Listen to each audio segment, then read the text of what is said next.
Now, there's a new plan on the cards to tackle obesity in the country.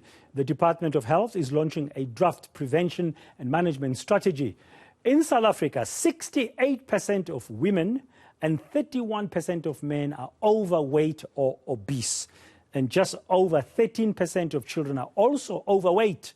The strategy includes a proposal that the Health Promotion Levy be extended to foods that are high in unhealthy fats, sugar and salt. It also seeks to establish regulations that prohibit the marketing of unhealthy foods to children. Let's discuss now the feasibility of the strategy and the process going forward with Rebone Ntsie, Director for Nutrition at the National Health Department. Ms. Ntsie, good afternoon. Welcome to Today on ENCA.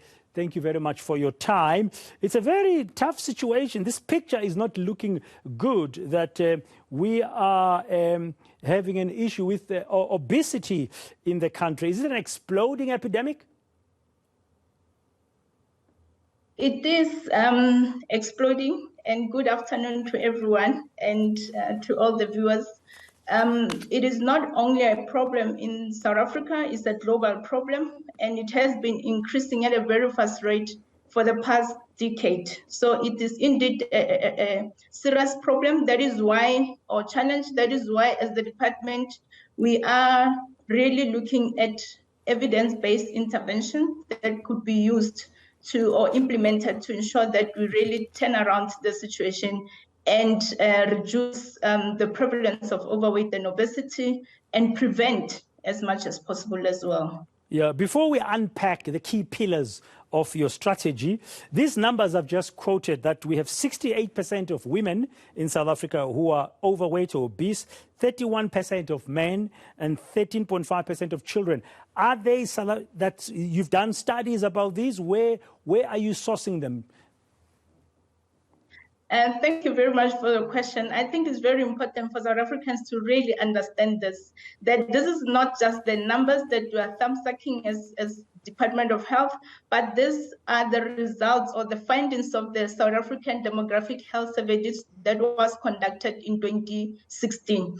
And prior to that, we also have been showing, or different surveys have been showing that on a yearly, like every 5 years or whenever we have a national survey that is taking place, the numbers or the prevalence of overweight and obesity are really increasing. So these are the scientific findings of the research that was in 2016. And the worst thing or the most concerning is also the increasing rates of childhood overweight, which is standing at 13%, which is more than double the global rate of overweight, childhood overweight globally. So yeah, it is a really concerning situation, and we really need to make sure that we tackle this challenge. Are you confident that what's driving this high rates of obesity and overweight in South Africa today is largely driven by fast foods? Because when I hear unhealthy fats, when I hear sugar and salt, I think fast foods.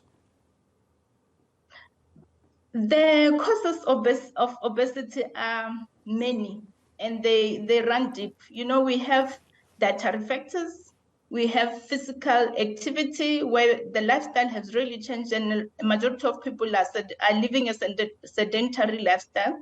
We also have other issues of genetics, but one of the major things that we know are playing a bigger role in terms of development of obesity is eating habits. You know, we have shifted quite a lot from healthy eating habits to eating more unhealthy foods that are ultra processed and that are low in nutrients, and they are high in nutrients that are really not good for obesity, like fat, salt, and sugar. Okay. But obesity is not only a concern, but our concern is also on non-communicable diseases as well.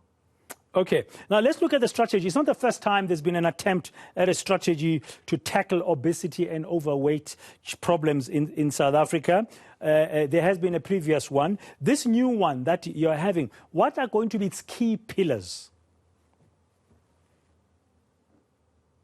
We are still having this as a draft, and hence we were having a webinar last week, which was very well attended, for people to, or different stakeholders to make inputs into the strategy. But there are goals that have been agreed upon and have been supported. And one of them, there are 6 goals. One is that we really need to create an environment where healthy food is promoted, available, and easily accessible.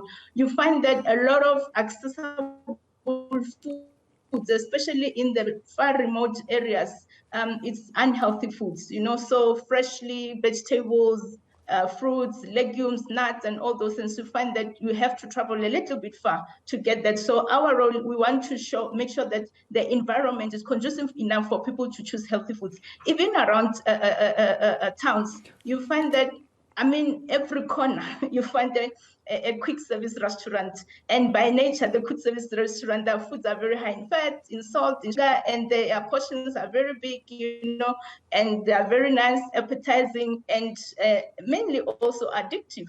So that makes people really eat out of home foods, which are high in those undesirable nutrients that we really don't want, that are really contributing factors towards obesity.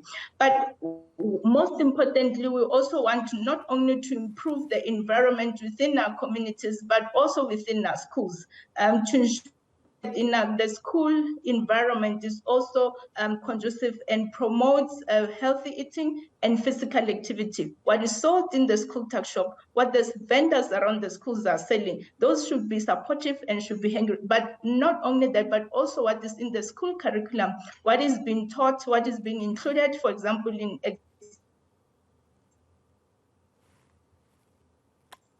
we lost that. I was going to ask you about the issue of the cost of healthy food. Are you back with us, Ms. Ntsie? Are you back with us? Life orientation. Sorry, Ms. Ntsie, we lost you there for a short while. Are you back with us now? Yes, I am with you. I was not aware that I got cut. No, no, you didn't get cut. Yes, I'm back with you. Can you hear me? Yes, we can hear you. Thank you. I was going to say, in terms of your first goal of establishing an enabling environment, where you're going to promote healthy food and accessibility. What about the cost? I was having a conversation a little bit earlier with one of my colleagues, Nomasonto Powe, in the newsroom, and she was saying some of these healthy foods are quite expensive nowadays. It depends on how you define healthy foods, Can you hear me? Yes. Okay, I was saying it depends on how you define healthy foods. It's a narrative that I think, to some extent, is also being pushed by the industry to say healthy foods are expensive. Healthy foods can be affordable. Fruits and vegetables are one of the most affordable foods that are available or could be widely available. And those are also zero rated. So by that alone, it makes them more affordable than the other foods as well. Yeah. Now, and when you look at... Yeah, sorry, ma'am. When you look at? When you look even healthy beverages, for example, water is one of the most healthiest and cheapest beverage that you can get. So It depends on what you mean by healthy foods. Okay, so in your view, should be affordable. Now, you also mentioned earlier, in my intro rather, I mentioned the fact that you are trying to push for an extension of the Health Promotion Levy to cover more than just sugar-sweetened food items. So what else are you trying to achieve from a policy and legislation perspective? Since the implementation of Health Promotion Levy in 2016, when it was proposed and subsequent implementation in 2018, we have realized that indeed the sugar content in sugar sweetened beverages has actually gone down. And we've seen also there are studies that are showing that there's now a shift from consuming SSB, sugar sweetened beverages, to consuming, for example, water when you look at the sales of water. However, the rates of obesity cannot decrease fast enough at the pace that we need, because the use of sugar is also shifted to other foods. There are certain foods that are also high in sugar that consumers are taking on a daily basis. So we need to ensure that all the foods that consumers are taking are actually less in sugar, not only the sugar-sweetened beverage, for us to see the impact that we need to see within a shorter period. Okay, finally, and very quickly, if you may, the marketing issue, marketing unhealthy foods, as you say, to children. How are you seeing that being implemented, Ms. Ntsie? We are still at the developmental stage at the moment. However, the WHO has actually released a guiding document in terms of how can marketing of unhealthy foods to children be restricted. If you would recall, also in 2020, the Department of Communication and Digital Technology released a white paper that also looks at restricting marketing of unhealthy foods to children. A lot of unhealthy foods are marketed to children through the digital platforms, through, for example, television and many other media platforms. We therefore need to come up with a regulation, not only Department of Health in isolation, but working together with other key departments, for example, the Department of Communication and Digital Technology, to ensure that we come up with a regulation that we really look at restricting marketing of unhealthy foods to children. We cannot continue to allow the situation where our children at a very young age are already having consequences of living with the negative consequences of overweight and obesity. Yeah, and on average, the South African children are more than double the global percentage of overweight, 13%, just one of those statistics. Women, 68%, and men, us here, men in South Africa, 31%. Thank you very much, Rebone Ntsie, Director for Nutrition, the National Health Department, just sharing with us the new strategy. It's a draft prevention and management strategy, draft prevention and management of obesity and overweight.